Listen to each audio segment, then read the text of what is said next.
enemies are not Democrats, that we see our fellow neighbors as citizens while still engaging in that vigorous disagreement.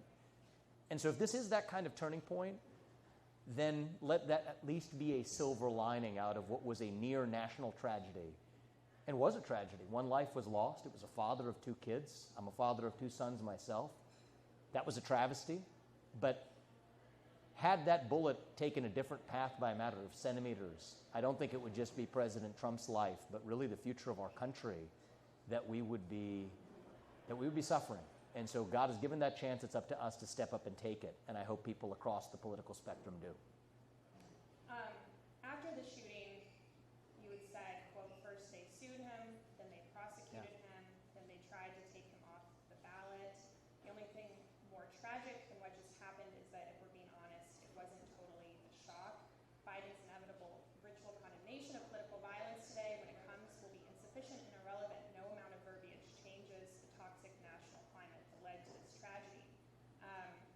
Why did you think that was an important message? And, we're also hearing from Republicans that have placed the blame on President Biden and said that Democrats bear responsibility here for the attack. And there are lots of conspiracy theories going around on the internet. What is your response to people within your own party? And So I'll say something about this, Meredith. I hope the national unity is the outcome that in the long run comes of this near tragedy. But it's not going to be a fake unity. And I don't want it to be a fake unity because that's not going to last. My first response was anger. Anger because of what I wrote there, which is that actually the only thing worse than what happened was the fact that, if we're really being honest about it, was not a total shock to anybody, given where we are. So I think we have to be honest and recognize that we are angry, and for good reason, but to channel that anger for a productive purpose. It's got to be both of those things. We're not going to modulate. I don't think we should modulate on our principles that guide us. In the American Revolution, we're looking at an American flag here. It was fought for radical ideas of self-governance, of free speech. The idea that the people we elect to run the government ought to be the ones who actually run the government. Those are radical ideals, and I don't think we should compromise on the ideals. But I think what we need to do better is instead separate our debates about that ideology, keep them as vigorous as they should be, to separate that from seeing our actual individual fellow Americans as anything other than our fellow citizens, and certainly not as our enemies. And I think we got to do both of those things at once, because the one risk is, of course, you kind of throw fuel on the fire and continue to inflame even worse in the future. God forbid. I hope that's the worst thing that happens this presidential cycle, is what happened on Saturday night. I think the other risk, though, is it ends up being this fake, superficial moment that passes. I actually think that's the more likely risk. And I don't want it to be that. I want it to be a culture of continuing to be able to butt heads and do it vigorously without seeing the other individually as the enemy. I don't want to spend too much time bashing Democrats here in the spirit of what I just said.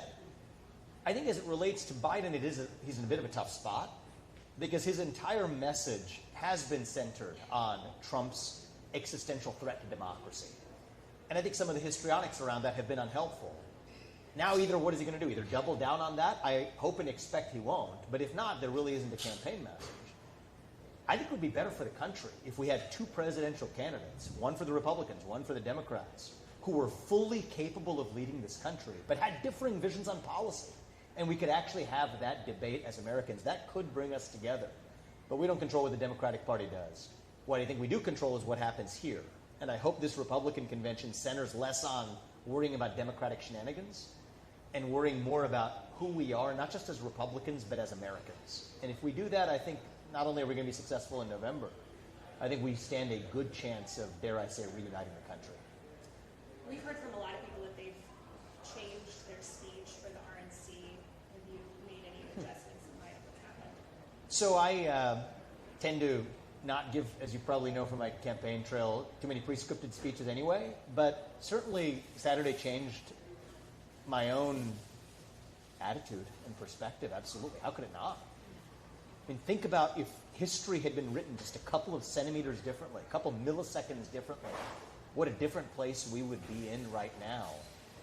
And as much as, and we do, mourn the loss of life that day, I think we can't sweep that under the rug. That was a tragedy. But as much as we mourn that loss, I am grateful that this country averted what could have been a true, lasting national disaster that we might not have recovered from. But that's not the world we're in. And so I do feel some sense of responsibility, having been given this chance. If divine providence extends America a hand, it's up to Americans to step up and actually seize it. And I think that's the moment we're in. And I know that Donald Trump is going to be up to that occasion. The fellow leaders across this convention who I've talked to already, I think, are in a place of deep reflection about the future of our country as well. I don't want it to be the fake unity. I don't want it to be just verbiage. I want us to stay every bit as committed to our own ideals as we were before Saturday, but to do it with the focus on what are we actually running to, not who are we trying to individually defeat out of existence.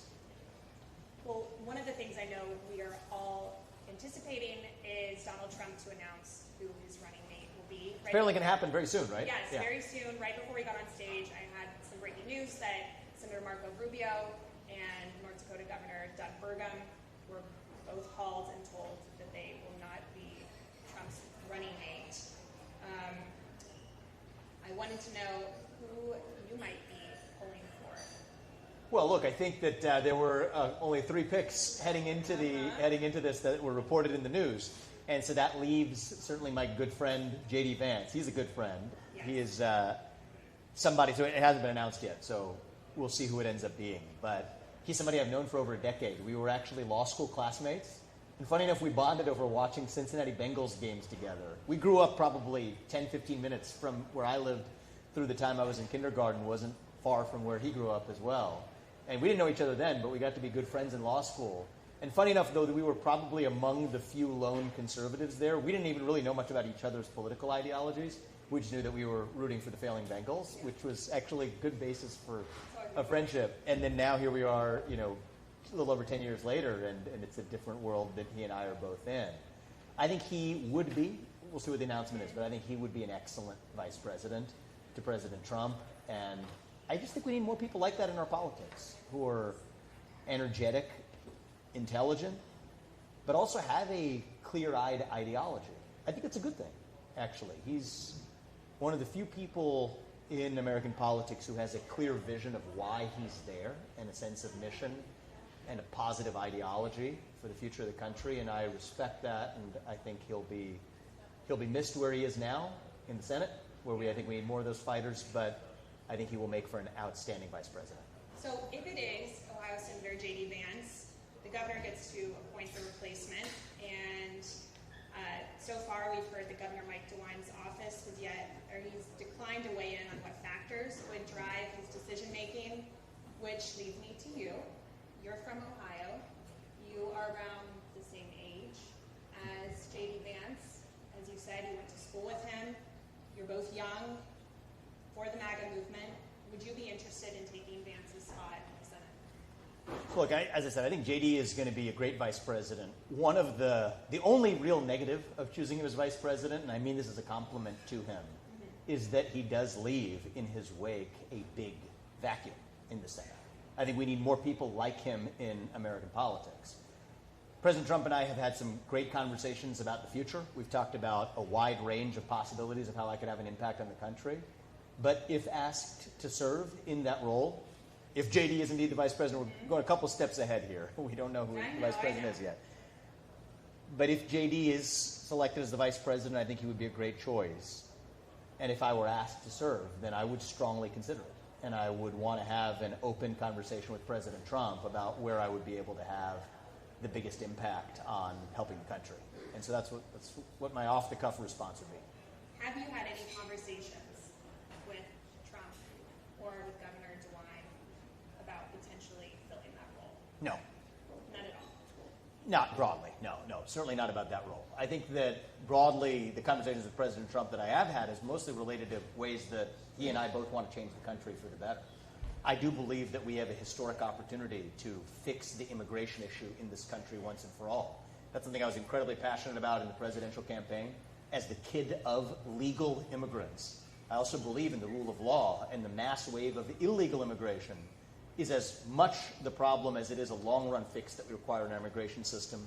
At the same time, probably my top passion and focus during the presidential campaign and even afterwards has been to shut down the fourth branch of government, the administrative state that wields far too much power today. Now, there are elements to doing that. That's a multimodal effort. Some of that is going to come from the executive branch. Some of that is going to need to be groundwork laid from Capitol Hill as well in changing the way the budgeting process works, what sort of authorities the president does or doesn't have to spend the money that has necessarily been appropriated for different departments. So that's really my passion going forward, is really tackling that administrative bureaucracy, the managerial class in the three-letter government agencies. I think there are ways to do that through the executive branch, and I think that there are necessary ways that are going to be required to do that through Congress and through the Senate as well. And so for me, I'm going to keep an open mind, but in terms of issues that I'm foremost focused on, it is to not reshape the administrative state, but really to dismantle the administrative state. And I think that's going to be something that unites Americans on the left and right, to say that no matter who you vote for, it should at least be the people who we vote for who actually run the government, not unelected bureaucrats. That's been something that's been talked about in Project 2025, the right-wing playbook curated by the Heritage Foundation that a lot of Trump associates have been a part of. It's gotten a lot of attention and a lot of criticism, of course, from Democrats and from President Biden. And a CNN review last week found that at least 140 people worked in the Trump administration have had a hand in crafting this. Trump says he has no idea who's behind the plan, but I am curious what you make of Project 2025 and some of the policy prescriptions that have been proposed. Yes, so I care less about labels or which groups are doing what. I like to get my hands into the content of what a given policy is, agree or not. And the parts of Project 2025 and the parts of other efforts too. There have been a lot of efforts, not just in the last few years, but dating back decades. There are other parallel policy think tanks that have been focused on this issue too. But anybody who is focused on deconstructing the managerial bureaucracy, the federal bureaucracy, the regulatory state, the idea that you have unelected bureaucrats who are issuing binding edicts that were never voted for by the actual people of this country, I think it's a good development. One of the things that's different now from Trump's first term, and Trump won on the first term with a drain the swamp message, and for good reason.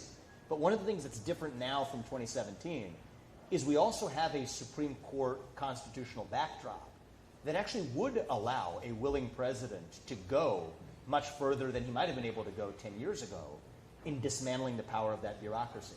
West Virginia versus EPA in 2022. I personally think it's one of the most important Supreme Court cases of our lifetime that say that certain of these regulations are inherently unconstitutional if they relate to major policy questions. You have Loper, you have Jarkissi, both from this cycle in the Supreme Court. That is a major legal toolkit that gives the executive, the President of the United States, great authority to rein in the power of the executive. And this is where I think some of the media reporting on this has missed the plot, frankly. They worry in some of the media histrionics, if I'm being honest, about concentrating power in the executive. Whereas, in fact, the real problem is the over-concentration of power in the executive branch, in the administrative state. So a lot of these efforts that we're talking about at deconstructing the administrative state, it's not about concentrating executive authority. It's about giving back executive authority to the people of the country and say that Congress should actually be the one making the laws. There's a distance that the president can go. There's also going to be necessary action on this required of Capitol Hill. Congressmen and senators stepping up to that challenge and, frankly, taking more responsibility for writing those laws. Part of what we've seen is an abdication of that duty, where a lot of legislators, congressmen and senators in both parties included, saying, okay, I don't want to get into those details because I might be held politically accountable, so I'm going to write a vague statute and kick it over to the administrative state. That's wrong and a big contributor to the problem as well. So again, that's the top problem I'm focused on in a lot of my scholarship. I have a book coming out later this year. Part of the book tackles this topic. And whether it's through the executive branch or another way, that is something that I intend to remain focused on and I think will be positive for the revival of our country. So what role would that be, though? Yeah. What would that look like in Well, look, as I said, there's a lot of possibilities, and let's even, there's a lot that's going to play out even in the coming hours, if not the coming days. And so, look, I intend to have an open conversation with President Trump. We've discussed a lot of possibilities, and whatever it is, my litmus test is going to be what allows me to have maximal positive impact on this country. I don't come from the world of politics. I come from the world of business, but one of the lessons I did learn very early on, and that stuck with me, and that I share with young people who've asked for advice as well, is it takes about as much effort to do something really small and do it well as it does to do something big and to do it well. And so in the short time that we're given, I would rather focus on whatever the biggest challenges that I'm able to take on and have an impact on using my own skill sets to help save the country. That's what I'm interested in. But for me right now, my top passion and area of interest is really taking aim at dismantling that fourth branch of government, the regulatory state, the overgrowth of the administrative state.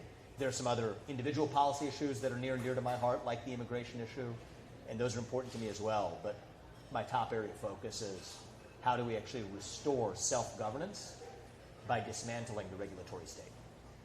Would you be interested in a cabinet position in a second Trump administration? I would consider a wide range of, President Trump and I have had a wide range of conversations, and whether it's going into the administration, you raised on late-breaking possibilities, other avenues. Look, I do think that JD's seat will leave big shoes to be filled, and I think that senators like him are rare to come by, so we'll see what the next few days hold in store. But regardless, I'm less focused on what individual title I have or position I fill, and more maximizing the biggest impact I can have on what I call shutting it down. We can't, and this is an interesting, maybe to get a little bit less about me and my position, but more on the future direction of the country and even the conservative movement. This is going to be one of those decisions we're going to have to make as a movement in terms of which way we lean. I think with President Trump's nomination on Thursday, that marks the end of if it didn't already, end of an era in the conservative movement that rejects, I think, a lot of the neoliberal dogmas of maximizing the size of the economic pie for its own sake without regard to other factors like national identity and the prosperity of American workers and manufacturers and our national interests and our foreign policy. But in the question of where we go from here, I think there's a tilt that could go in a national protectionist direction that says, hey, we want to use the regulatory state to do good, to advance the interests of American workers and manufacturers rather than the neoliberal dogmas of yesterday. That's, I think, one direction things could go. I think there's another direction that says, you know what? The right answer is not to redirect the regulatory state. The right answer is actually to shut it down. And that's what I call more of a national libertarian view. And I think there's room for both of those in the America First movement. I think both of those exist within the America First movement today. But certainly my view is that the more we go in that direction of shutting down and dismantling the nanny state, we're not trying to create a conservative alternative to the nanny state. We want to dismantle the nanny state. We don't want to create a conservative alternative to the current regulatory state. We want to dismantle the regulatory state. That's, I think, more the direction we need to go. That's certainly one of the things that animated my candidacy, and even after my candidacy for president, when I think about having an impact on the country, that's the direction I would like to take things, whether that's from within the executive branch, whether it's from the Senate, whether it's from a different vantage point, even at the state level. You could think about this too. The fourth branch of government is alive and well, unfortunately, in nearly every state government across the nation as well. And so that's what I believe, is that's how we save the country from the overgrowth of managerial bureaucracy, of unelected bureaucrats issuing public policy by fiat. And however I'm able to maximize my impact on that, that's what I think the next step holds in store. What are some of the ideas for you Trump has had? Yeah, I want to be respectful of the conversations I've had with him. One of the things I love about Donald Trump, and I am wired the same way, is we're very candid, right? We don't play coy. And, I think that even on policy questions, right, he and I discussed shortly after I exited the race the reason for being opposed to a central bank digital currency. His first words to me were not what many politicians would say if you talk about a seemingly esoteric issue like that, which is pretending to know what they're talking about there. He said, what the hell is that? And why are they for it? Which is a good question to ask, because he didn't want to just take my opposition for it. He said, well, why are the people who are for it? And eventually he, through the course of a week of studying this issue, by the end of that week, he came out publicly with a position that he adopted publicly on stage in New Hampshire, said that I'm opposed to the creation of a central bank digital currency in the United States because I think it's a threat to the liberty of Americans. And that really gave me a lens into President Trump that I didn't have from the media impressions of him or even the short interactions we would have had beforehand. where I do think this is a man who cares about the best ideas actually winning for the country. This is a man who actually cares about not just covering his own issues, but learning ever more about how he's going to help make America great again. I think he means it when he says it. And so most of our discussions have actually been on substance. I'll often share my perspectives with him on either policy or on the vision for the country. And, I think he has alluded to a lot of different avenues that he sees, and we're going to continue that conversation. Well, I was just informed that while we were sitting here, Donald Trump has picked Senator J.D. Vance. You kidding me? Right here? Okay. Vice President. right now, while we are... Is that right? There it is. I see it. Well, I'm glad to see it. I actually messaged JD earlier today offering him, it sounded like the winds were pointing in that direction, Yes. And I had offered him my preliminary congratulations, and I think he will be an outstanding vice president, actually. I think he's not going to be a good vice president, he'll be an outstanding vice president. I think President Trump and our country will be lucky to have him. I will certainly do everything in my power to make sure the Trump-Vance ticket is successful. I want to think about this, but I'm inclined to say this could be the single most formidable political ticket in my lifetime.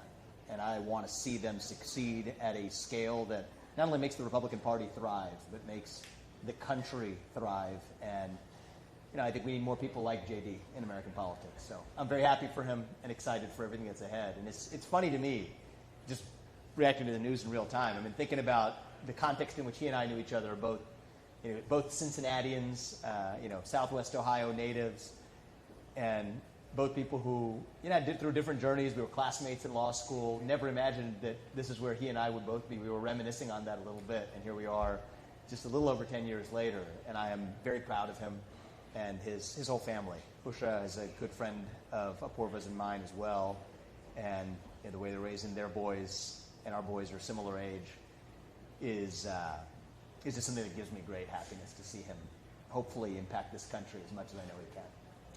How did Vance respond when you texted him this morning? We have a very friendly relationship, and the thing I like about him is he's not like a lot of other politicians that we're able to really. There's not a lot of formality between us. I think, we know each other really well, but I think he's that way even with people he works with in the other contexts, and I'm kind of wired similarly as well. Let's just take the artifice off a little bit. He and I have our shades of differences in vision for the country, and I love that we're actually able to talk about that with each other and push each other. He's pushed me, and I pushed him in some ways that allow us, I think, to each be the sharpest versions of ourselves. And I just think we need more of that in American politics. Of course, we agree on most things, but actually the stuff we end up talking about is areas where we actually have daylight between us. And I just think bringing that thoughtful culture into our politics is going to be great now, not just at the level of the Senate, but the near highest level of office in the United States. And I think he's going to be an outstanding vice president. I really do. What does he bring to the ticket as Yeah. vice president?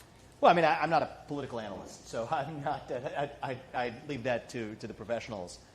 But I think President Trump made a smart choice where, a choice like JD, I think he makes that. Certainly, my opinion is that the reason to pick JD is he would be an excellent vice president, and God forbid if that moment necessitates itself, an excellent president. I really do think he would make a good president and leader of the country. But I think politically, just to state the obvious, he is somebody who is an American dream story. That's very personal to me. My parents came here as immigrants over 40 years ago with no money. I've founded multi-billion-dollar companies, married my wife, who's lived her own version of the American dream.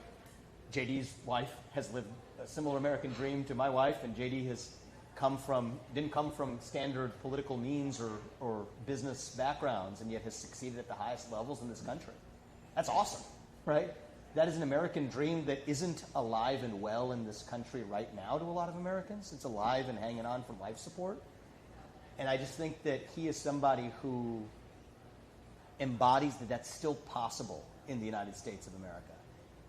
And I think our message as a party, I think President Trump's message, I think a lot of JD's message is that we want to make that possible for more Americans, more attainable for hardworking people who play by the rules and get ahead the right way, to be able to live a good life with dignity and with respect and without condescension.